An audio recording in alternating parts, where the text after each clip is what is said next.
आता है, अब बात करें ई अपशिष्ट प्रदूषण स्पष्ट करें क्या होता है।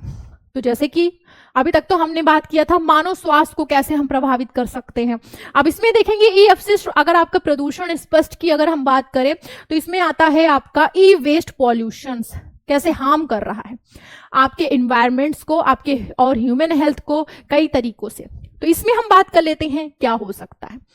अब कई रीजन हो सकते हैं, जैसे कि e waste content toxic material like अगर हम मरकरी, कैडमियम के साथ आपका बेरिलियम, तो ये सारे आपके हो सकते हैं। अब इसमें जैसे न्यूरोटॉक्सिकेंट्स हो गए, दूसरा एयरबॉर्न आपके हो गए पॉल्यूटेंट, सॉयल कंटामिनेशंस हो गए, ग्राउंड वाटर कंटामिनेशंस हो गए, तो ये सारे आपको देखने को मिलेंगे टॉक्सिक मटेरियल्स, जहां से क्या हो रहा है ई वेस्ट कंटेन हो रहा है आपके टॉक्सिक मटेरियल्स।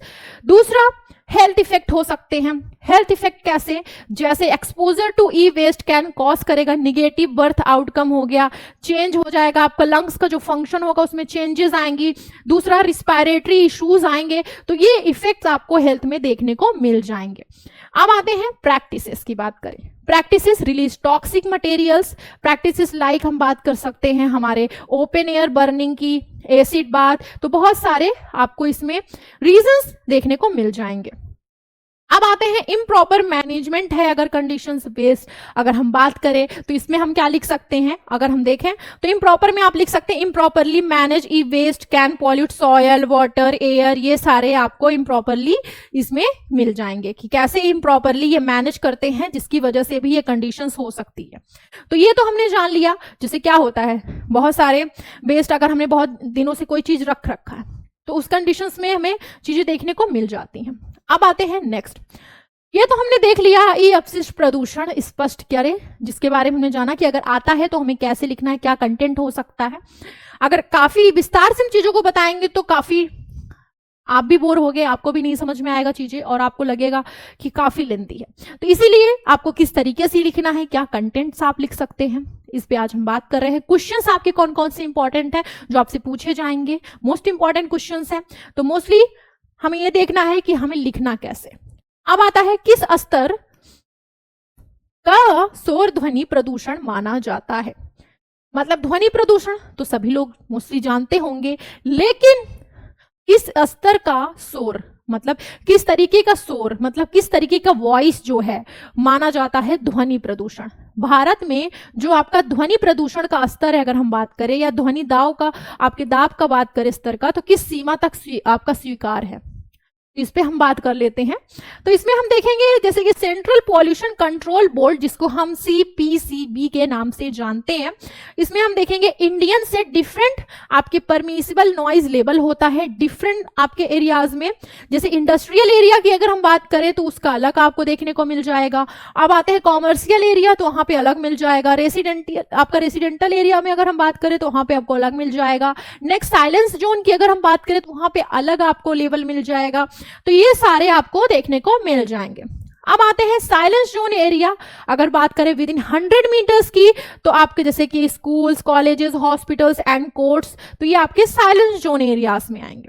दूसरा सम आपके अदर्स थिंग जैसे कि अबाउट नॉइज पॉल्यूशंस, तो जैसे साउंड प्रेशर लेवल आपका SPL मेजर्स इन आपका जिसमें होगा डेसिबल्स में होगा। तो ये सारे आपको अलग अलग जोन्स में अलग अलग वैल्यूज मिलेंगी, ये आप उसमें लिख सकते हो अगर आपके एग्जाम में क्वेश्चन आता है। अब आते हैं नेक्स्ट। अब ये तो हमने पढ़ा आपके प्रश्न नंबर 3 की बात तो हमने कर ली थी। अब आता है नेक्स्ट हमारा 4। अब इसमें भी पार्ट में हम देखेंगे 2 क्वेश्चंस अटेम्प्ट करने। अब हमें ये देखना होगा कि हमें कौन सा अच्छे से हम इसको लिख सकते हैं। जैसे ये है, हम पर्यावरण संरक्षण अधिनियम 1986 को एक छत्र मतलब अम्ब्रेला अधिनियम के रूप में क्यों संदर्भित करते हैं। तो इसमें आपको क्या लिखना है, इसमें लिखना होगा आपको सबसे पहले कि इन्वायरमेंट प्रोटेक्शन एक्ट जो कि आपका 1986 में हुआ, उसी को हमने क्या कहा, अम्ब्रेला एक्ट। अब ये तो हमने समझ लिया। अब आता है नेक्स्ट, प्रोवाइड क्या क्या हुआ, क्या लिखा था, अधिनियम के रूप में क्यों संदर्भित हुआ। तो अब इसमें लिखना है provide framework for central governments coordinate किसके साथ, आपके स्टेट और आपके सेंट्रल अथॉरिटीज के साथ क्या करते हैं, कोऑर्डिनेट करते हैं। दूसरा, यूज अदर एक्ट, जो हम अदर एक्ट यूज कर रहे होते हैं सच एज वाटर एक्ट या हम कहें एयर एक्ट, इंप्रूव कर देता है क्वालिटी को। किसकी क्वालिटी की बात हो रही है, इन्वायरमेंट की हो रही है। ऑफ कोर्स इन्वायरमेंट की हो रही है क्योंकि हम पढ़ क्या रहे हैं, इन्वायरमेंट। तो इसका पढ़ने का मकसद यही होता है कि इन्वायरमेंट अगर हम पढ़ रहे हैं तो इन्वायरमेंट्स का मीनिंग यही होता है कि हम कैसे अपनों को भी, अपने आप को भी कैसे हम सुरक्षित रख सकते हैं, पॉल्यूशन से कैसे बचा सकते हैं, पर्यावरण को कैसे हम इनसे बचा सकते हैं, पॉल्यूशन से, चीज़ों से कैसे इसको हम अच्छे से रख सकते हैं, कैसे अपने आप को सही से रख सकते हैं, अपने स्वास्थ्य को सही रख सकते हैं। तो ये सारे कारण होते हैं। अब ये तो इन्वायरमेंट्स की बात हो गई कि क्वालिटी को इंप्रूव कर देता है इन्वायरमेंट। दूसरा, fill the gaps created by other, आपके जो भी लेजिस्लेशन मेक मोर इफेक्टिव हो जाता है, बहुत ज्यादा इफेक्टिव होता है अगर जैसे गैप क्रिएट है आपके अदर जो भी आपके कह सकते हैं लेजिस्लेशंस होते हैं। दूसरा, आपके जो बोर्ड होते हैं कंप्रेसिव कवरिंग बहुत सारे आपके डिफिनीशंस, पावर, रिस्पॉन्सिबिलिटी या पैनल आपके प्रोविजंस होते हैं। अब इसमें आ जाते हैं कि जो आपका ईपीए होता है इनेक्ट करता है आफ्टर भोपाल गैस ट्रेजेडी की। अगर हम बात करें कि आपके भोपाल ट्रेजेडी जो कि आपने सुना भी होगा, तो उस केस में क्या हुआ था, protect and improve the quality of environment, तो उसकी क्वालिटी को क्या कर रहा है, बढ़ा रहा है आपके इन्वायरमेंट्स की। दूसरा, कंट्रोल एंड रिड्यूस पॉल्यूशंस, आपके पॉल्यूशंस को कंट्रोल करता है, कम करता है। दूसरा, ये तो हमने समझ लिया, तो इसी तरीके से आप इसमें लिख सकते हो अगर आपसे क्वेश्चन पूछ लिया जा सकता है। अब आते हैं नेक्स्ट मतलब क्वेश्चन 2 की बात हो रही है, मतलब आपके क्वेश्चन जो 4 है उसमें जो आपका दूसरा है प्रश्न उसमें बात कर रहे हैं राष्ट्रीय हरित अधिकरण के कार्य। अब ये क्या है, अब इसमें अगर हम बात करें तो इसमें हमें अगर पूछा जाता है ये प्रश्न तो इसको हमें कैसे लिखना है। अब जैसे कि इसमें है एक प्रश्न आपको देखने को मिला, green house gas global warming का कारण कैसे बनती है। अब इसमें कैसे लिखना है, जैसे आपको पहले लिखना होगा greenhouse gas trap the sun's heat, किसमें हो रहा है, सन्स हीट की बात हो रही है आपके अर्थ एटमॉस्फेयर में, जो कि कॉज करता है ग्लोबल वार्मिंग। ये हमने सब लिख लिया। अब इसको हमें लिखना होगा कि हाउ, मतलब हाउ इट वर्क। तो ग्रीन हाउस की अगर हम बात करें यहाँ पे हाउ इट वर्क की, तो आपका जो ग्रीन हाउस गैस है एब्जॉर्ब करता है सन्स के हीट को और क्या करता है, रेडिएट कर देता है फ्रॉम द अर्थ सरफेस, और प्रिवेंट क्या करता है, आपका प्रिवेंट की अगर हम बात करें तो स्केपिंग इनटू स्पेस प्रिवेंट करता है। इस प्रोसेस को ही हम कहते हैं ग्रीन हाउस इफेक्ट। अब इसको हम फिर से समझते हैं। अगर आपसे पूछा जाता है ग्रीन हाउस मतलब कैसे वर्क कर रहा है, तो ग्रीन हाउस गैस एब्जॉर्ब कर देता है जो आपकी सूरज मतलब आपका जो सन होता है उसका जो हीट होता है उसको क्या कर रहा है, एब्जॉर्ब कर रहा है, उसके बाद रेडिएट करता है आपके अर्थ जो भी सरफेस होता है। तो ये हमने समझ लिया।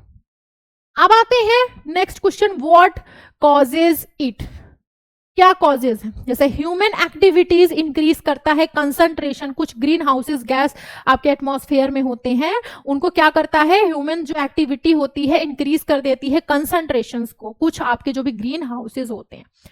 इस कैसे, जैसे CO2 हो गया, दूसरा CH4 जिसको हम मेथेन के नाम से जानते हैं, उसके बाद आपका आता है नाइट्रस ऑक्साइड।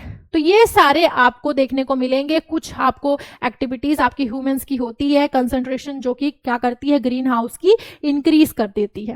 अब ये तो हमने जान लिया, अब हम इफेक्ट की बात कर लेते हैं। इफेक्ट में जैसे आपका ग्लोबल वार्मिंग कॉज कर रहा है क्या क्या, चेंजिंग वेदर पैटर्न हो गया, उसके बाद डिसरप्टिंग आपका बैलेंस, आपका नेचर, राइजिंग सी लेवल, तो ये सारे आपके नेचुरल हैबिटेट्स जो भी होते हैं तो ये सारे आपको कॉजेज मिलेंगे।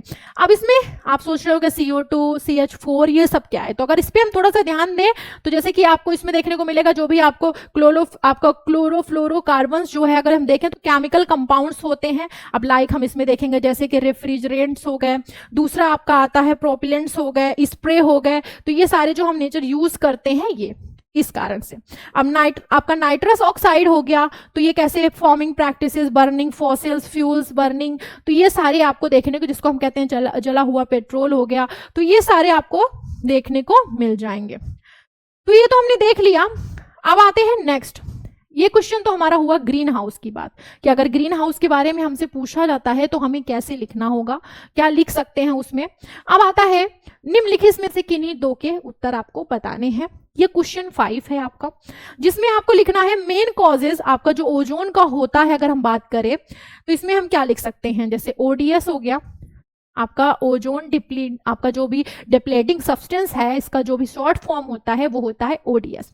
अब इसमें हम देखेंगे जो कि ओजोन आपका जो भी डिप्लेटिंग आपका सब्सटेंस होता है, ओडीएस जो होता है, अगर हम बात करें तो इसमें अगर हम देखेंगे तो पहला हम लिखेंगे कंपाउंड जो आपका रिलीज होता है वो क्लोरीन या ब्रोमीन एटम से होता है, जो कि एक्सपोज करता है आपकी यूवी लाइट्स को आपके स्ट्रेटोस्फीयर में। ये तो हमने देखा। अब आता है जैसे कि डिस्ट्रॉय ओजोन, जो भी आपके मॉलिक्यूल्स होते हैं क्या कर रहा है, डिस्ट्रॉय कर रहा है। एग्जाम्पल ओडीएस इंक्लूड आपका जो भी आपका फ्लोरोकार्बन्स होता है। नेक्स्ट आपका हेलेंस हो गया, कार्बन आपका टेट्राक्लोराइड हो गया। तो ये सारे लाइक दिए हुए हैं कि कौन कौन से आपके हो सकते हैं एग्जाम्पल। तो ये तो हमने इसमें देख लिया। अब बात कर लेते हैं कि क्या हो सकते हैं, जैसे ह्यूमन मेड इमिशंस हो गए, डीएनए डैमेज, आपका कैटरैक्ट्स हो गया, डैमेज आपका एक्वेटिक फूड चेन्स हो गए। तो ये सारे आपके कॉजेज हैं ओजोन डिप्लीशन के, जो कि आपको इसमें देखने को मिल जाएंगे। तो ये तो हमने जान लिया कि ओजोन क्या है।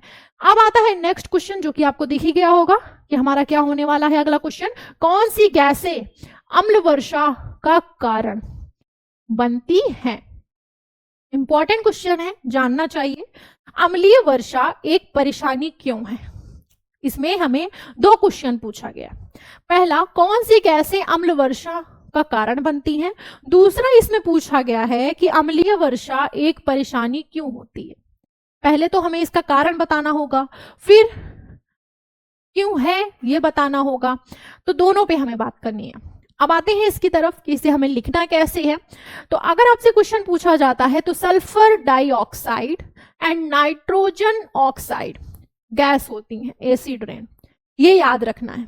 कौन सी गैस है, sulphur dioxide and nitrogen oxide, ये दोनों गैसेस हैं। अब आगे आते हैं हाउ इट्स हैपन, कैसे। दीज गैसेस आर रिलीज, किसमें रिलीज होती हैं, आपके एटमॉस्फेयर में, और रिएक्ट करती हैं आपके वाटर और ऑक्सीजन से और अदर जो भी केमिकल्स होते हैं। तो क्या होता है, from sulphuric and nitric acid. तो ये हमने इसमें समझा। अब आते हैं वेयर इट्स कम फ्रॉम, आपका जो भी मेन सोर्सेज होता है गैसेस का, अगर हम बात करें पावर प्लांट्स की, दूसरा व्हीकल्स की, अदर इंडस्ट्रीज की, तो ये सब क्या होती हैं गैसेस। जैसे बर्निंग आपका फॉसिल फ्यूल लाइक कोल प्रोड्यूस करता है इलेक्ट्रिसिटी को, और क्या रिलीज करता है लार्ज अमाउंट में आपका SO2, तो क्या करता है, रिलीज करता है। दूसरा व्हीकल्स एग्जॉस्ट करता है फ्रॉम किससे, कार से, ट्रक से, और आपके जो भी बसेस होती हैं तो उनसे भी ये रिलीज होता है। तो ये हमने इसमें समझ लिया क्या क्या रिलीज होता है, नाइट्रोजन ऑक्साइड और सल्फर ऑक्साइड, सल्फर डाइऑक्साइड। दूसरा हाउ इट्स स्प्रेड, कैसे फैलता है। These gases travel long distance, किससे थ्रू, विंड्स के थ्रू, एयर के थ्रू, क्या करता है, फैलता है, किस पे, हमारे पर्यावरण। दूसरा व्हाट इट डज, अब इसके बारे में लिखना है। पहले तो हमने लिखा कौन सी गैसेस होती हैं उनके बारे में बता दिया, फिर कैसे काम करती हैं, कैसे फैलती हैं, कैसे रिएक्ट करती हैं, ठीक है, ये बता दिया। कैसे मिलती हैं, कहाँ से मिलती हैं, ये आपको लिखना होगा। उसके बाद कैसे फैलती हैं ये हमने लिख दिया। अब ये कैसे कार्य कर रही हैं, जैसे कि एसिड रेन जो होता है फॉल कर रहा है आपके ग्राउंड में, rain, slit, snow, dust, harm soil, forest, तो ये सारे आपको इसमें पूरे लिखने होंगे। अब रिड्यूस कैसे कर सकते हैं, रिड्यूस एसिड रेन कैसे हम रिड्यूस कर सकते हैं, तो रिड्यूस पे आ जाएं तो reduce emissions of pollutant gases by industries के through, encourage the use of the आपके रिन्यूएबल जो भी एनर्जी होती है तो उनके यूजेस से। दूसरा प्लांट ट्री एब्जॉर्ब द आपके जो भी पॉल्यूटेड एयर्स होते हैं, तो ये सारे आपके इसमें क्या है, रिड्यूसेस। तो ये तो हमने इसमें समझ लिया कि हमें लिखना कैसे है अगर हमसे ये प्रश्न पूछ लिया जाता है। अब आते हैं नेक्स्ट, क्या रिसाइकलिंग वास्तव में पर्यावरण के लिए फायदेमंद है। ये हमारा क्वेश्चन आता है कि जो हमारा रिसाइकलिंग है क्या हमारे पर्यावरण के लिए फायदेमंद है। तो कैसे है, आइए देखते हैं। बिल्कुल है। क्यों, रिसाइकलिंग जो हमारा होता है वो बेनिफिशियल होता है आपके इन्वायरमेंट्स के लिए बहुत सारी जगहों पे, इंक्लूडिंग कहाँ कहाँ, क्योंकि अगर आपने कोई प्रश्न बताया कि ये है तो क्यों है, और कहाँ कहाँ है उसको भी आपको बताना होगा। जैसे कंजर्विंग नेचुरल सोर्सेज, अब कैसे, जैसे रिसाइकलिंग है तो रिसाइकलिंग रिड्यूस कर रहा है, जैसे extract resources like timber, water, next आता है आपका मिनरल और जो भी हमारे नए प्रोडक्ट्स बन रहे हैं उसमें। तो अब इसको आगे हम समझते हैं, रिड्यूस क्या कर रहा है, waste in landfills, recycling reduce the amounts of जो भी आपके वेस्ट सेंड हो रहे हैं किससे, लैंड से। और दूसरा हम देखें कंटामिनेंट, जो भी हमारे ऑयल हैं, वाटर हैं, हार्मफुल ग्रीन हाउस की, जो कि इसके पहले हमने पढ़े थे गैसेस के बारे में, कौन कौन से थोड़े बहुत हम कुछ थे जो हमारे अफेक्ट कर रहे थे, तो उसको भी हम इसमें चाहें तो ऐड करके लिख सकते हैं थोड़ा बहुत। दूसरा रिड्यूसिंग पॉल्यूशन, रिड्यूसिंग पॉल्यूशंस की बात करें तो जैसे कि रिसाइकलिंग रिड्यूस करता है एयर और वाटर पॉल्यूशंस को, और रिड्यूस करने के साथ साथ उसकी जरूरतों की अगर हम बात करें तो क्या हो रहा है, refine and process raw material by, reduce करता है एक्सट्रैक्ट को, ठीक है, and refine process raw materials. अब आता है कंजर्विंग एनर्जी, कंजर्विंग एनर्जी की बात करें जैसे क्या होता है, जैसे कि अदरवाइज यूज करते हैं जो भी हमारे न्यू प्रोडक्ट्स प्रोड्यूस करने के लिए जो भी एनर्जीज यूज की जाती है तो वो भी एक हो सकता है। ये तो हमने समझ लिया। क्रिएटिंग जॉब्स लाइक आपका create job with the EPA reporting, every dollar spend recycling create job for America. तो बहुत सारे रीजंस हो सकते हैं रिसाइकलिंग के पर्यावरण के फायदेमंद है कि नहीं ये जानने के। Reduce green house gas emission, reduce burden of environment, तो ये सारे आपके होते हैं रीजंस जिसको आप इसमें लिख सकते हो कि क्यों फायदेमंद है, किस लिए हैं, तो आपको इसको बताना है तो आप अपनी बात तरीके से आप समझा सकते हो। तो ये तो हमने समझ लिया कि हमारे इन्वायरमेंट में क्या क्या पूछा जा सकता है।